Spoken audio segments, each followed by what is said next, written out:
So guys તો આપણે finally આવી ગયા છે આપણા ફાર્મ હાઉસે। જોઈ લો આપણું ફાર્મ હાઉસ બતાવી દો।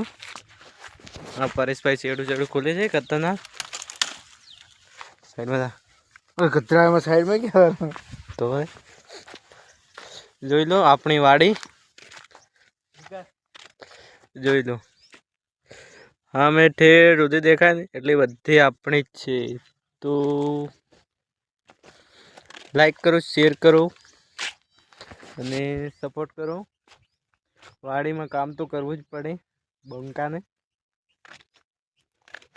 એક આર્યો બંકો યુટ્યુબ પર હોય તો શું થઈ ગયું? ના ખેતરમાં આવવું પડે હે ને? આવવું પડે ના આવવું પડે? આવવું પડે બે હાથે એમ ખાઓ માં કસમ। તો સો ગાઈઝ તો અહીંયા બ્લોગ ખતમ કરીશું।